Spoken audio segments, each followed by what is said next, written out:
8. Ceremony in Pemba. Charlotte awoke to the touch of hands on her breasts. She bolted upright, only to gasp at the excruciating pain that pounded behind her eyes.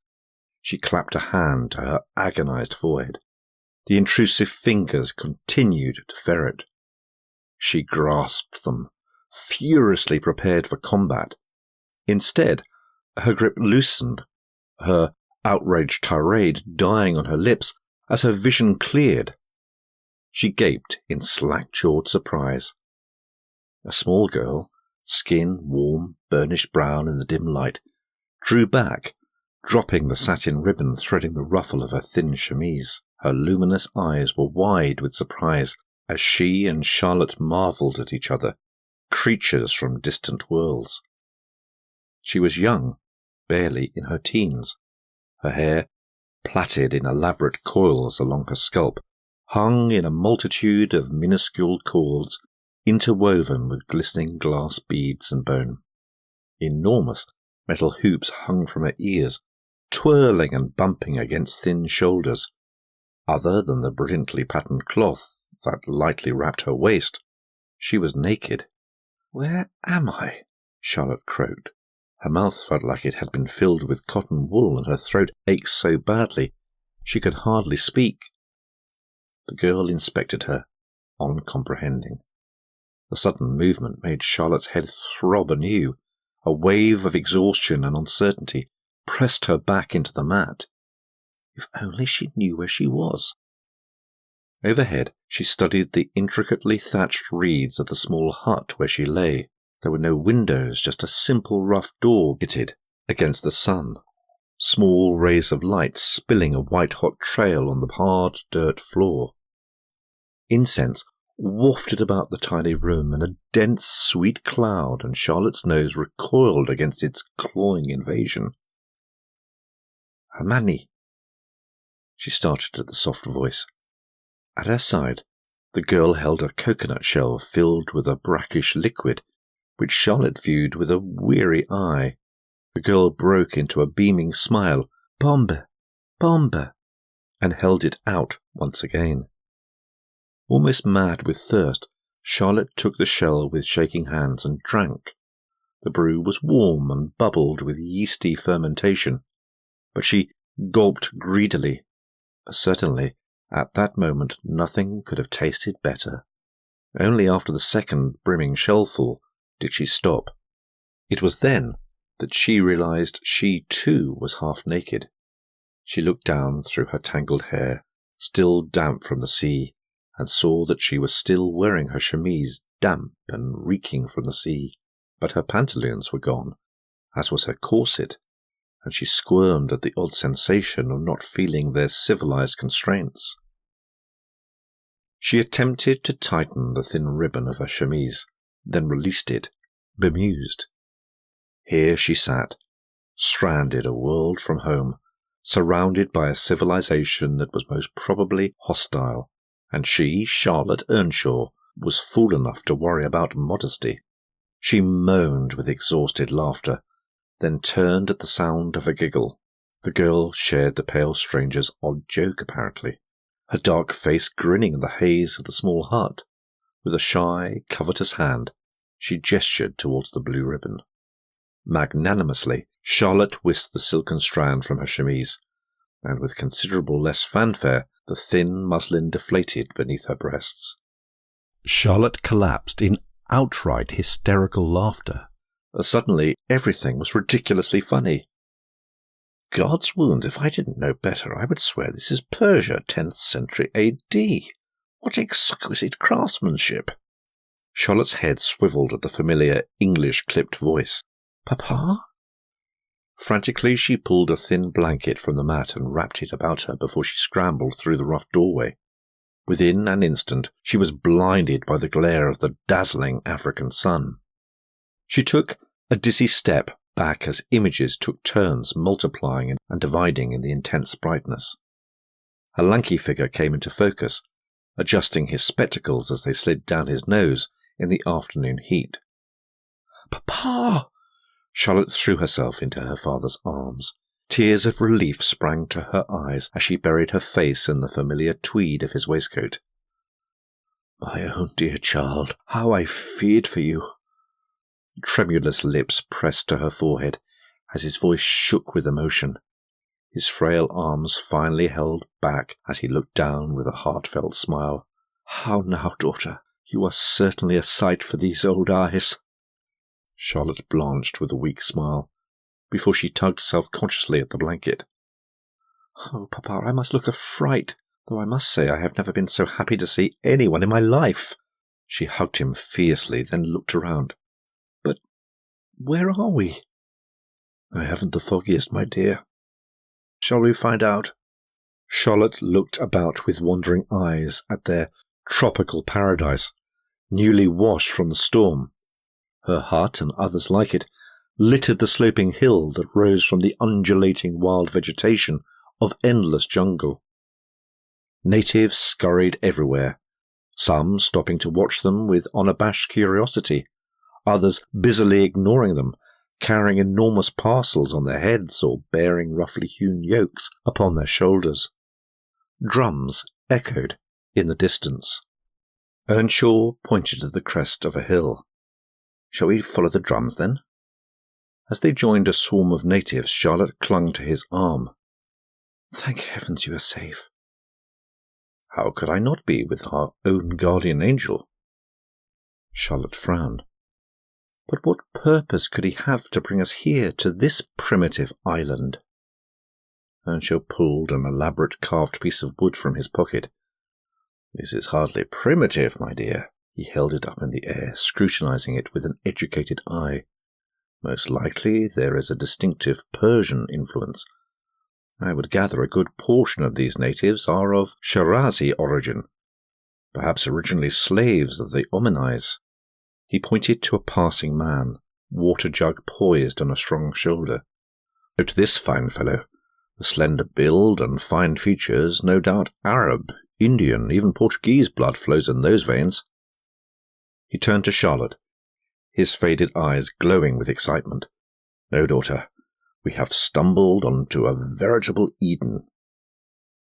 As they reached the top of the hill, the huts fell away to an expansive central square, covered with gaily decorated banners of cloth, skins, and glittering trinkets. Glowing fire pits sizzled, and children scurried about, tending to their care. The delicious aroma of roasting meat wafting through the air forced Charlotte to concede to her formidable hunger. Earnshaw fairly beamed with anticipation. "What luck! We must be in time to witness an authentic tribal celebration." Charlotte had to suppress the niggling doubt that taunted her from the recesses of her mind. The drumbeats that earlier had been a faint tattoo now filled the air with a thundering cadence, a foreboding pulse in the air. "Why are the drums beating so?" Charlotte looked up into the darkening sky, as if its agate-hued depths held the answer. "My best estimation is that they are the harbinger of festivities to come, my dear. Come with me and we shall explore." Eagerly Earnshaw pushed forward, leaving Charlotte in his wake. Tucking the blanket tighter about her, she ran to catch him, as if somehow she could outrun the wall of sound that surrounded her. But she could no more escape it than the impending darkness. Skirting around the fires, she noted a flurry of activities, yet each was performed with a subtle ritual in every detail. Children and animals scampered freely, but her father was quick to point out the growing disparity between two large groups, one of young men, the other of women, each isolating themselves in opposite camps. "See here, daughter." They watched with fascination as one group of young women mixed great bowls of mud and pigment. With careful precision, one girl smeared great swathes of black, red, and white over another's face, limbs, and torso. Another was busily braiding her hair. "My goodness, I know her!" Beneath the thick coat of paint, the young girl from the hut beamed up at Charlotte. The pale blue ribbon knotted at her throat, her dark eyes alight with recognition. "Caribou!" She pulled Charlotte forward. Delighted, Earnshaw trailed behind them. "Well done, daughter, well done. You have just made our first communication with the native folk. Now I may conduct my research, aborigine." The young girl held Charlotte firmly by the arm. Oblivious to the growing crowd of women, Earnshaw rattled on. "Why, take this young beauty here. You can tell a vast amount by simply looking at her." He turned to the girl with a wide smile and courtly bow. "Am I not correct, miss?" She turned to her friends, who giggled in unison. "Look at the rounder facial features. Most likely her ancestors are Bantus, who migrated from the mainland." Earnshaw made a great sweeping gesture with his hand, then pointed to the ground. "Where are we, child?" "Al-Qudra." Earnshaw rolled the words around in his mouth, as if he were sucking the juice from an exotic fruit. "Al-Qudra, Al-Qudra." His eyes lit up with a flash of recognition. "Al-Qudra. Green Island! Most certainly we are on the island of Pemba." Upon hearing Earnshaw's words, the girl nodded. "Ah, Wa Pemba. You see, I was correct. This is definitely a Bantu grammar. But I hear a large Arab lexis mixed in. Most likely we have stumbled upon a small tribe that migrated to this island centuries ago. If we had a few extra weeks, I wager we would find the village of Chaku Chaku." "Papa!" Charlotte's distressed voice pulled his head up. She stood before him, nervously glancing about her. They were now surrounded by an enormous crowd of women. However, his gaze focused on a distant figure. "My heavens, look at that strapping fellow!" Earnshaw's spectacles nearly slid off his nose. "He must certainly be the chieftain. I must have a word with him." Lost in his excitement, Earnshaw eagerly parted the growing throng. As he charged forward with growing purpose, the women engulfed Charlotte with the ease of a dark tide. Curious fingers pulled at the long blonde strands of hair, pinched the pale skin that seemed white as wax compared to their own. Hands began to work away at the thin rug that Charlotte had clutched to her chest. "Papa!" Charlotte wailed feebly, but all she could see was the stick-thin figure loping into the distance.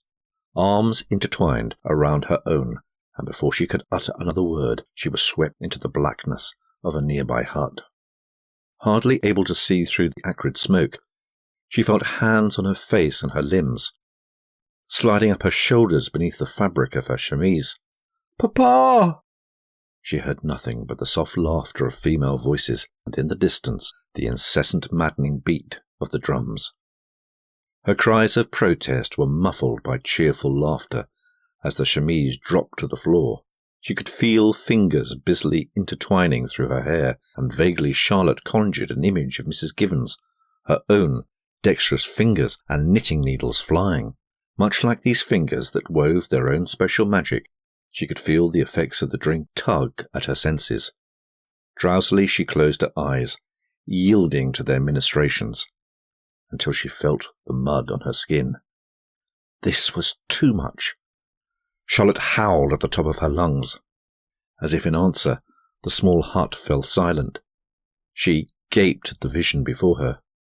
He stood in the doorway, outlined by the vivid crimson and gold of a setting sun, but the breathless hush bore witness to something more, that a mighty presence had just invaded the small hut. Was he a phantom? Through the haze, he materialized, women falling back, hushed and nervous. Wisps of smoke spiraled away from a bare torso, melting from powerful thighs. Charlotte stood alone now. Her gaze rose to a broad chest that looked hewn from a mighty slab of mahogany, downy fur clinging to its contours like dark velvet moss, trailing to his abdomen. Unwittingly, her gaze followed the path of each rigid muscle, ever downward to the soft leather loincloth. Limbs gleamed copper in shadowy light, streaked by violent slashes of red and black. The slow, shadowy recesses of his face were hooded by an enormous cascade of feathers. No, this was no phantom. Charlotte was certain that what stood before her was no less than a pagan god. She shook her head, trying to purge the apparition before her. Charlotte drew herself up with as much self-righteous indignity that she could muster. I demand—" "Quiet." His voice trailed to a sigh, a deep rumble emanating from his chest. He looked down at her, his eyes glittering the shadow of a scar beneath the crimson clay. She was mesmerized. Before she could blink, before she could think, he turned. The phantom had vanished as he had come through the mists of incense and darkness. "No, wait!" Charlotte pulled free from the clutch of female hands to the doorway, then stopped short in the humid night air. Darkness enveloped her. The drums beckoned. She pressed her hands to ears as the noise assaulted her. Seeping through her fingertips into her skull, an incessant command to obey what was an insatiable hunger of the senses. She'd never imagined anything, anyone, that magnificent. Had she seen a mirage? Charlotte shook away the haunting figure. Dozens of tiny braids, and jangling with trinkets, swirled in a glittering arc about her bare shoulders. No, what she had seen was no mirage. No mirage could have arms the size of saplings, legs like tree trunks. No mirage could have looked at her so. And certainly no mirage could speak English. Charlotte scanned the horizon for the familiar lanky figure of her father. She needed him now. The glow of flames rose into the darkening sky. The fire stretched from one end of the enormous square to the other. Thick wafts of smoke, redolent of roasting meat, rose into the air. Unconsciously, she stepped toward the delicious aroma, just as metal and bone clattered about her. Charlotte looked down at herself. She was swathed in a single expanse of fine cotton, brilliantly patterned with vivid hue. Wound once about her hips, it coiled upwards and knotted tightly between her breasts. By intention, it revealed painfully bare, slender legs, but around her ankles and wrists, dozens of bracelets, some heavy, some feather-light, but all conspiring to make the most dreadful clamour possible with each step. Even her hair clattered with hundreds of tiny jewels and beads. "How now, daughter? I dare say I could hear you from Cornwall." Charlotte practically collided with her father. His face could barely disguise his dismay as he looked down at her. He removed his jacket and gently slipped it over her bare shoulders, and she gratefully pulled it over her chest. Mortified, she could feel his penetrating scrutiny. "Papa, I couldn't stop them." Earnshaw gently placed a finger over her lips. "Shh. It is I who should apologize for leaving you unchaperoned." A hint of amusement crinkled his eyes as he lifted a blonde braid, a tiny bell tinkling in response. She raised a hand self-consciously to her hair, and the bracelets rattled noisily down her arm. "I sound like a donkey cart." Earnshaw took the hand gently. "Then I am sure you shall be the loveliest donkey cart on Pemba. Shall we join the festivities?" Charlotte recoiled. "Like this? I have no intention of doing anything dressed like this." "But, daughter, we must eat." "Not dressed like this. I would rather starve first." "My master would never forgive me if you starved." Father and daughter turned to the voice, whisper thin as the desert wind. Before them stood their Arab shadow, as still and dark as the totems that guarded the village. Earnshaw pulled his daughter close. "Ah, our guardian angel, I was wondering when you would appear. And tell us, sir, for what purpose has your master brought us here?" The Arab allowed the faint hint of a smile. "You shall know in good time. Now please, you will follow me?" But before Earnshaw could reply, the shadow turned and strode silently towards the fires, his dark frame haloed in the hellish glow. Charlotte tugged nervously at a tiny braid. "Papa, I had the strangest experience. Before we do anything, I must tell you." "Hush, child. All in good time." Her father clasped her hand and pulled her along as they dutifully followed. What they saw was astounding. They had reached the fires and stepped into the dizzying swirl of sound and motion, as if swept into the vortex of a great storm. helpless against its power. The reverberation of drums was now accompanied by the restless rise and fall of human voices. They were surrounded by humanity, sitting, eating, occasionally rising from their seats to dance in trance-like ecstasy. Charlotte gaped. Never had she seen behaviour like this. Never had she imagined yielding to primitive impulse with such abandon. Her limbs seemed to twitch with their own separate life, threatening to rebel at any second. Without acknowledging their presence, nonetheless whirled about, gesturing for them to sit at the head of the largest fire. A stream of servants began to deposit great platters before Charlotte, bowing low as they retreated. Puzzled, she turned to her father, but he was already seated, assaulting the sumptuous feast. Smoking parcels of banana leaves and palm fronds revealed delectable meats and thick, sweet pastes of banana and yam. Boiled tubers and steamed fish were perfumed with the essence of fruits that dazzled the eye as well as the tongue. Finally, bowls of drink were placed before them. Pombe. Without ceremony, Charlotte eagerly clasped a bowl to her lips and gulped the familiar brew in long, satisfying draughts. As she drained the last drop, her gaze met her father's, who gaped in perplexed fascination, stared at his own untouched bowl, as Charlotte playfully nudged his arm. "Oh, don't worry, Papa. It's perfectly all right. Actually, it quite grows on you." Earnshaw sniffed the brew suspiciously as bubbles frothed the surface. "So I gather. Do I smell malt?" Charlotte beamed at her father as a warm flush crept through her limbs up to her cheeks. She shrugged off the coat. "Don't be so suspicious, Papa. These people are simply showing us their hospitality. We would offend them if we refused to drink." As a gesture of goodwill, Charlotte lifted a refilled cup to her lips, her father's objections drowned by a new rumble of drumbeats. Suddenly, in the centre of the circle, a bizarre character shrieked a heated command as he fixed the crowd with a frenzied eye.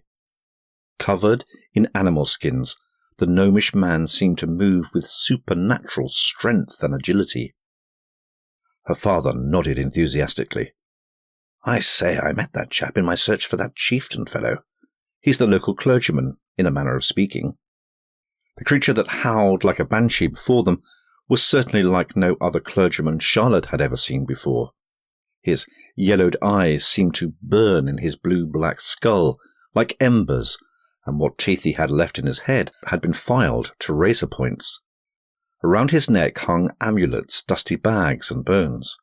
Perched atop his head was a worn but proper silk Englishman's top hat. Charlotte nearly choked on her drink as he charged at her, smiling, or so she hoped, as he spread his hands wide. She could feel her father's bony shoulders bumping her own. "I say, daughter, I think he's taken a fancy to you." The dancing began. At once a group of warriors gathered in a circle, torsos smeared with eccentric slashes of red and brown, the occasional streak of electric blue smeared across a face. The wildness of the painting seemed to animate their bodies as thongs of leather, beads, and bones whipped around bare thighs. With increasing excitement, they paced within the circle, chanting, brandishing their spears. At one second they would stealthily stalk an enemy, at another surge forward for a frenzied kill. Triumphant, their voices rose into the air.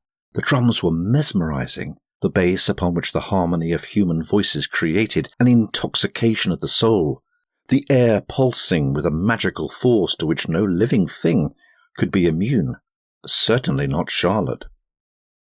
She was having difficulty focusing her eyes. Indeed, she was having difficulty with most parts of her body.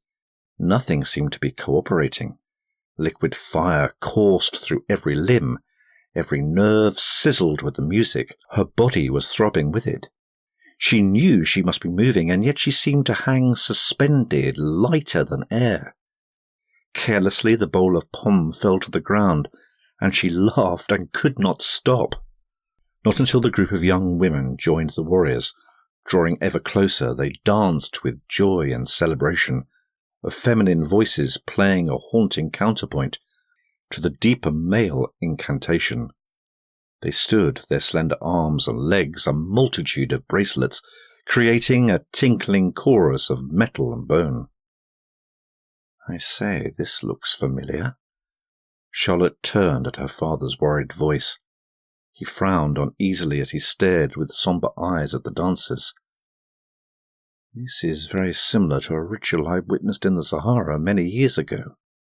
He shook his head, as if to clear a fog. If only I could remember. The separate lines grew close. Charlotte marvelled at the gleaming torsos, each girl wearing a beaded amulet, each varying but the same. Suddenly she clasped a hand to her own throat. An amulet! Dizzily, she closed her eyes. She didn't have to open them to feel his presence. Charlotte looked up. He towered over her, beaded fringe swaying hypnotically about his thighs. Rivulets of sweat glistened over the bronze torso, shimmered from the powerful limbs. An electric slash of blue masked his face. No, this was no dream. He was a warrior, and in a sudden flash of recognition knew in her heart. He was her warrior. I have come for you. Something about the imperious low words sent a shudder through her. A sense of recognition wafted through her mind. But how? And why wasn't she afraid? Charlotte took the outstretched hand and stood unsteadily. Her father's frantic voice drifted behind her. See here, sir, I forbid! She never saw her father rise to his feet in outrage, or the Arab blocking his path. She only saw him. And as he retreated into the writhing mass of bodies, she followed, becoming a part of the drums and music, becoming a part of them. The music enveloped her, controlled her, pulled her ever closer. Dust swirled around frenzied feet, anklets and bracelets rattling, mingling with the lure of drums and voices. Female and male drew together in a ritual as old and relentless as time. How could Charlotte not yield to its power? He danced before her, legs pounding into the earth, arms embracing the sky, his fist clenching a glittering rope. His body undulated in a sinuous, carnal invitation, and her body obeyed. With abandon her head fell back, lost in the music, lost in him. His voice whispered through the balmy air, caressing, teasing. Feel me. Yes, she felt him, his breath on her face, his hands on her hips. Just as a powerful hand circled her waist with the jewelled thong, Charlotte looked up into the hooded face. Dark, fathomless eyes gazed into hers, and she froze, in bone-chilling recognition. And as she did, he smiled. Flanked on each side by a warrior, Earnshaw stood helplessly as he watched his daughter disappear into the melee of dancers. Something was wrong. Terribly, terribly wrong. She was well out of earshot. He knew she must be warned, and yet he could not fathom where the danger lay. He sensed it, and that was enough. There was something about the ritual, something about the man that sent chills of warning through him. Tonight would change his life. He was sure of it. Now Charlotte was lost amongst the restless, undulating line of bodies, swirls of dust mingling with the fiery glow that illuminated them. And as each couple stepped forward from the haze, a warrior claimed a single breathless girl. Wrapping a beaded sash about her hips, Earnshaw had seen those sashes before. But where? The chieftain emerged from the crowd, the crest of feathers rendering him a giant among other warriors. Earnshaw squinted, adjusting his spectacles. No, even without the headdress, he was different. Taller, larger, the body too heavily muscled. The bronze sheen of his skin barely glinted through the thick paint, and yet there was something unnaturally pale to the gleam of sinew and muscle. Suddenly Earnshaw leaned forward, Only the restraining hand of the Arab held him back. From the chieftain's fist dangled a delicately jewelled rope, beads and gems winking in the darkness. He lifted it in a slow, lazy arc that beckoned, commanded. She stepped forward. Swaying with abandon, it was clear that his daughter saw nothing but the man, heard nothing but the music. As her head fell back, the cascade of braids swept from pale shoulders and paler breasts. The warrior stood before her now, his arms circled around her in a gesture of raw possession, then wrapped the belt around her hips. He leaned into her as he lifted a hand beneath shimmering braids. It was then that Earnshaw saw the ring. It glinted, heavy and gold, against the fist that curled beneath his daughter's chin. Earnshaw wrenched the spectacles from his face in horror. Without warning, the shaman jumped into the centre of the dancers. As they stepped back, he cried a loud, wailing incantation, a question which the couples answered in unrestrained ecstasy. Wildly, Earnshaw broke away from the restraining hands and lunged forward. He could see his daughter clearly now. She stood still, her face tilted up, her eyes wide, dazed.